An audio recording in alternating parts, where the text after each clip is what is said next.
This video is sponsored by Insta360. All of the beautiful airplane shots you see on this video were shot on my new X4. More on them later. Welcome to Eagle East Aviation, which is the birthplace of aviation, at least to me.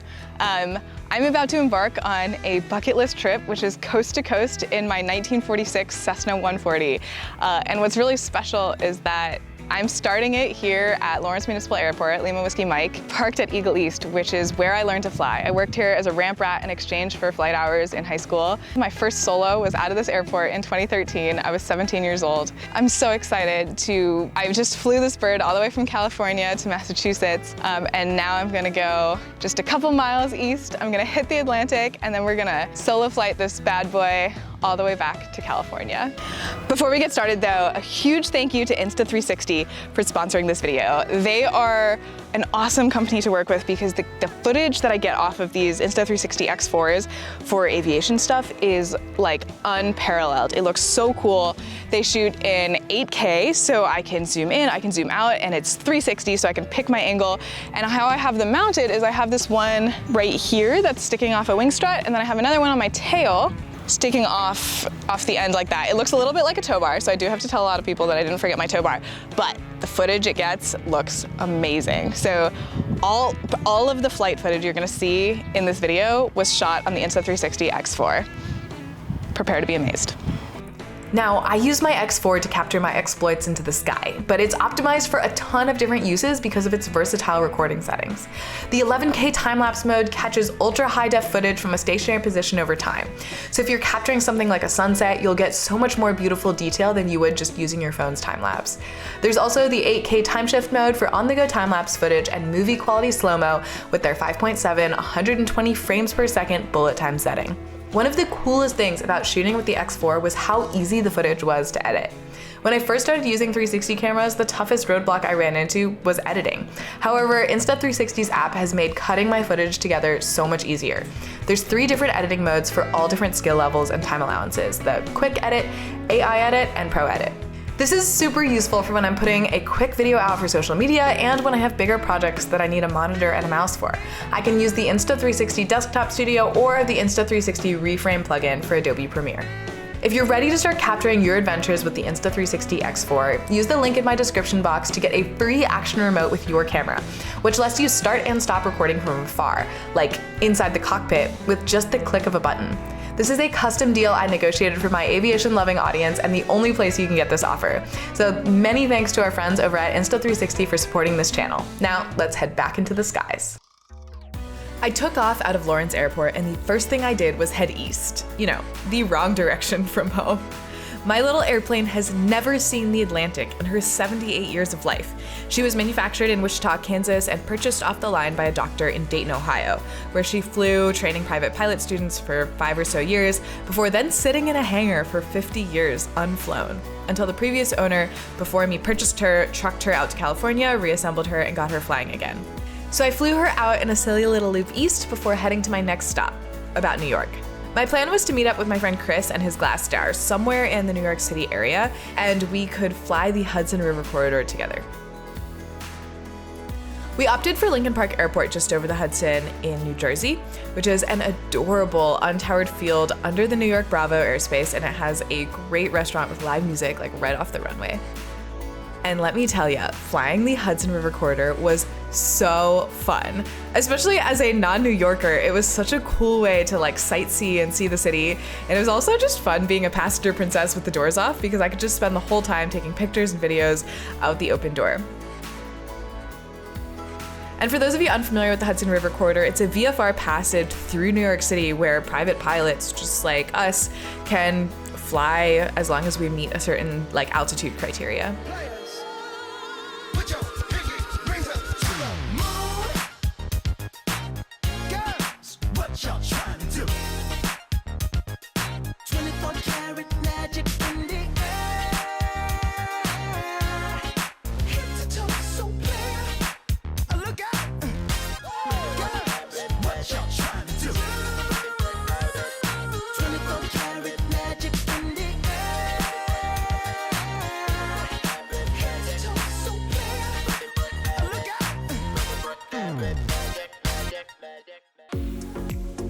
So while I was tying my plane down in Lincoln Park before we left for the Hudson River, we met the owners of this tiny little private airstrip called Hilltop that was just north of Lincoln Park. And they invited us to come land at their strip on the way back from Hudson. And I gotta say, they are living the dream. Like a house on a little runway close to a city is like all I want in the world. But this is one of the things that I love about the aviation community. Everyone is so welcoming and just excited to like fly places and share adventure and talk about airplanes. Also, I do feel the need to note that you can't land in a private strip unless you have permission from the owner. So like, don't go flying into Hilltop unless you know them. I had some things in LA I needed to be back for, so I ended up leaving my airplane at a hangar in Orange County, New York, and then flying back out the following week to fly it home. But the weekend that I left New York happened to be the weekend of the New York Air Show, and so I proudly kicked off the air show like right before the TFR kicked into place with a Cessna 140 speed takeoff pass. I then had a beautiful early morning flight across Pennsylvania to Greater Cumberland Regional Airport in Maryland as my first fuel stop of the day. All right, let's get cooking. Doors closed, seats secure, belts fastened, flaps are up, fuel valve is on. I'm gonna run on my left tank. Passenger briefing, let's get out of Maryland. Right, bud? Brakes hold, carb heat cold. Master on, mags on. Might not need to prime at all. Clear!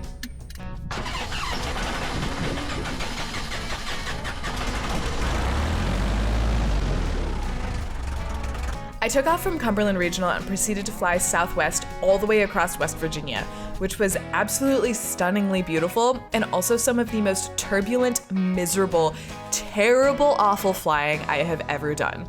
There is something about the way the wind hits perpendicular to the Appalachians that just makes it into like the worst roller coaster for a gal in a 950-pound airplane.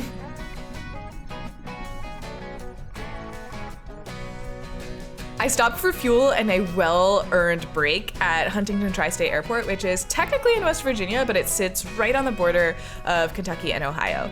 And there I sat around in the AC of the FBO for a little while, trying to decide if I had another 3+ hour leg to Nashville in me that day, after having already flown 6.5 hours, and like 4 of those were just the worst turbulence. But I ate an entire gigantic tub of blueberries and decided that I could do it.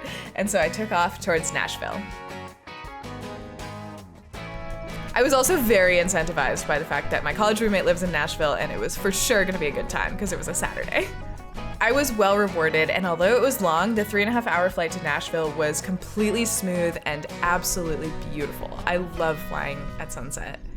So I'm walking down my friend's street in Nashville, and it's sunny and it's beautiful, and I'm torn because like half of me is like, well, I made so much great progress yesterday, I'm gonna blow it by like wasting time in Nashville. And the other side of me is like, the whole point of this trip was to like have fun and experience lots of things. So I think I'm gonna stay in Nashville for an extra day. So I stayed in Nashville. Thanks, Katie. Tomorrow I'll leave again. Well, I hope this works. Infuriatingly, my audio recording cable stopped working, but Nashville seemed as good of a city as any to get that fixed. So I went over to True Audio and they helped me out. Clear!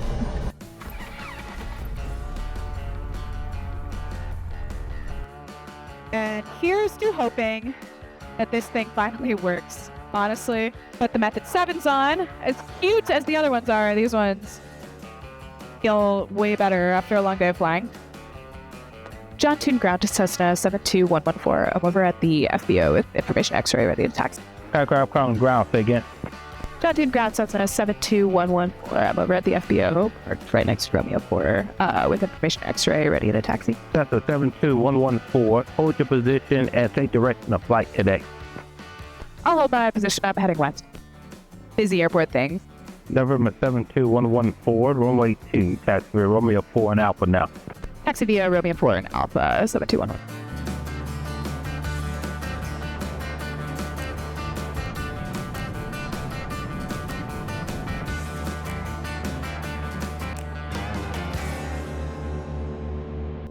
I also want to make sure I stay under the Charlie here. I'm just sneaking out to the west, so there's no reason to... Here's 42 Echo Sierra left turn to the west is approved, runway 2 clear for takeoff, and there's a Cessna 150 that just departed. They're about 3 miles west of the field westbound. All right, left turn to the west approved, runway 2, we're clear for takeoff, and I have the departing Cessna traffic in sight. Yeah. Cessna 114, there's serious traffic that's inbound. They're about 6 miles southwest of the field, setting up for our left base. I'll keep an eye out for traffic, 114. There's something really special about flying across the country in my 1946 Cessna, popping out to pop hits from when I was 15. And like, this is all I could dream of. Someday I'll fly an airplane. And when I get bored, I'm like, man, 9 hours to go today. I try to just remember like, oh man, you're flying. 10 years ago, I couldn't have dreamed of this. Honestly, best pro tip for long cross-country flights, bring vegetables. I have a whole cooler full of fresh food here. I'm just munching at 2,500 over Tennessee somewhere. It's a good time. Listen to a podcast, munch on some string beans. Life is good. And now I don't have much of a headwind, which is really nice, but I also don't have a tailwind. I have a little bit. It was like a 5 to 10 mile an hour headwind. But if I could turn that into a 5 mile an hour tailwind, we'll be cooking. So I'm going to do that. Also, batteries on the cameras are probably going to die. This is going to be a really long leg. I'm going to try to push it to like 3.5 hours. Thinking of stopping for fuel at Hot Springs Airport in Arkansas. I'm going to try to push 2/3 of the way across Arkansas. I'm at 6,000 feet. My airspeed is 95. My ground speed is 83. Hot Springs traffic, Cessna 114 is on base for 23 full stop. Hot Springs traffic, keep on clear, bomb red light, Hot Springs. Hot Springs traffic, Navajo 31 November Whiskey, turning to left downwind for 23 full stop, Hot Springs. Hot Springs, lead to pump, taxiing back to the fuel pump, Hot Springs.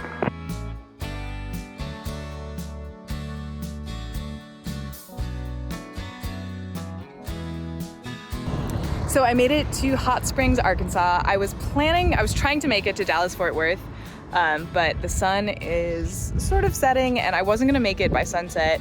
And this was kind of like the best place to overnight. I think this is part of the joy of flying across the country in a tiny airplane is like sometimes the headwinds decide where you stop for you. This is a really cute airport and everyone is really nice. And now I'm just waiting for the hotel shuttle to pick me up for free. And they have a special pilot hotel rate, so I'm saving money.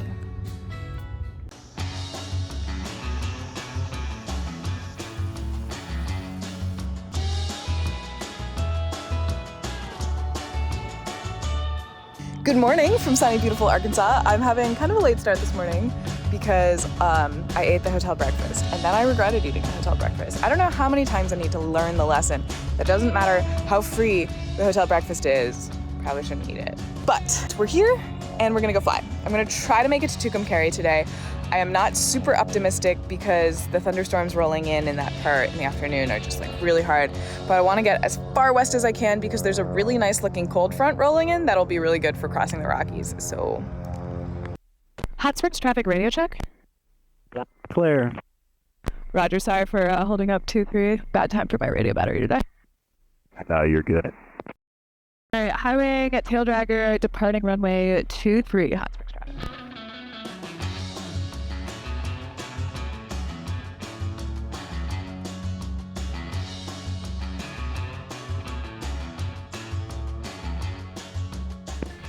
Cessna 72114, radar contact 15 miles west of Hot Springs Airport. Say altitude and type of Cessna and where you're headed.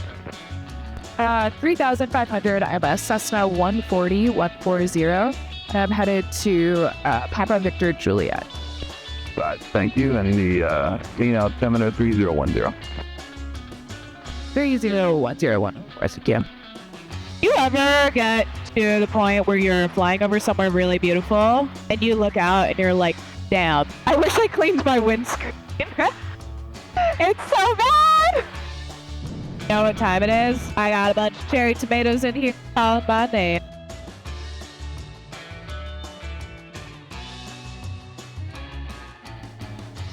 Falls Valley traffic, Cessna 72114 to the east inbound, join the downwind 417 Falls Valley.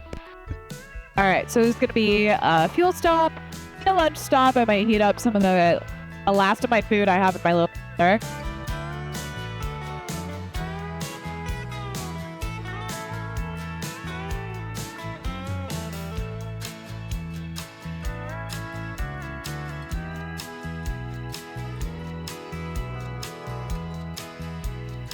It is so flippin' hot out here.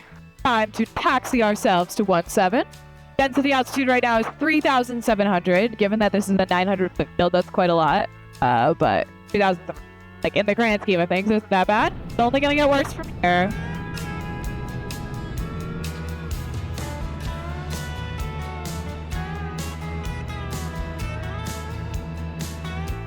Oh, sweating. So hot. My cabin thermometer is reading 30 degrees C. This is miserable. I'm somewhere over Oklahoma. Hot is out. I'm getting rocked all over the place. And my ground speed is 98 miles an hour.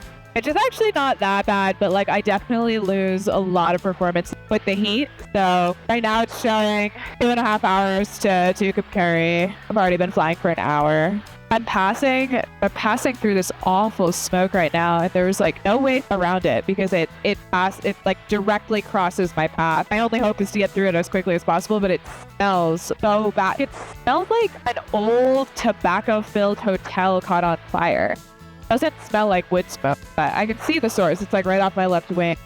I'm not gonna push to Tucumcari on this leg. I'm gonna try to land at Amarillo. Some AC for a little while. Drink some water, double, triple, quadruple check the weather, and then we'll see how it goes. Wow, this canyon I'm flying over is beautiful. Oh my god, that lift.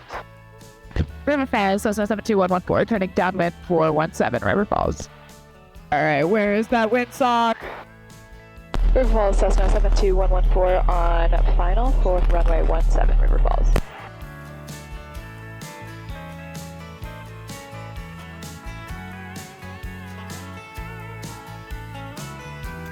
Well, I made it to Amarillo, and I am drenched in sweat, but I'm gonna go see if they have water and stuff inside, get some fuel, and see if I can make it to Tucumcari. Sometimes you land after a long, miserable leg, and the FBO has air conditioning and cold water, and it's just a godsend. And I have never been so excited to see a fridge and a snack cart as I am right now. Shouts out Red Line Aviation FBO in Amarillo.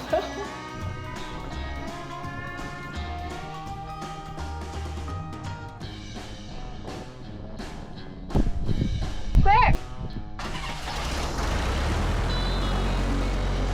Okay. Are we cooking? All right, here we go.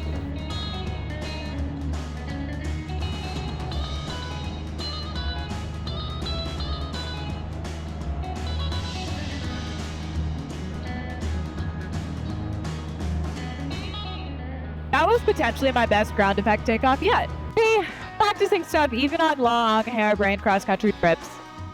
Still worth it. Wow, these canyons are crazy. There's just like houses scattered throughout them. The lawns all fizz gradient in depth. So the Tucumcari weather just updated. Winds are now 170 at 1724 knots. So I'm trying to decide if I should like shoot for Tucumcari and hope I catch a break in the wind, or if I should divert to Dalhart or go back to Amarillo, sorry. I don't love it. I don't want to succumb to get theiritis, but it's also like winds are so variable. 10 knot crosswind is very different than a 20 knot crosswind. All that to say though, I'm in a tiny tail dragger, so crosswinds are gnarly. I'm gonna overfly the airport. I'm gonna keep a really close eye. I'm gonna feel the airplane, and I'm not gonna make stupid decisions. If I can't land, I will suck it up and I will fly to Dalhart or Oldham or one of the airports here.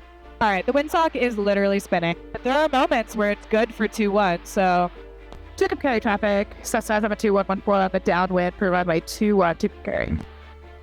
Oh, I'm being slow and I can feel it.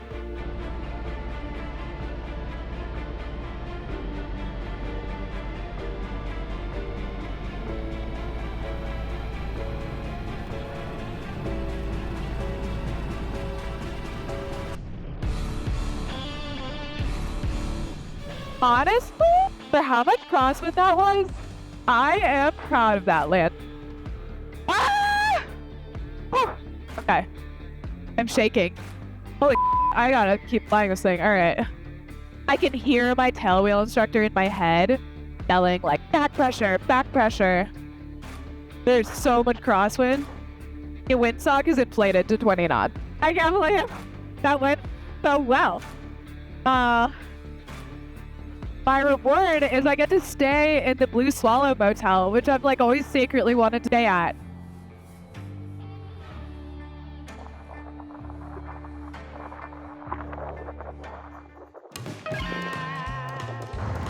I am so stoked to be staying at Blue Swallow Motel. This has been on my bucket list since I moved to LA and I drove through Tucumcari and I saw the motel and I read all about its history.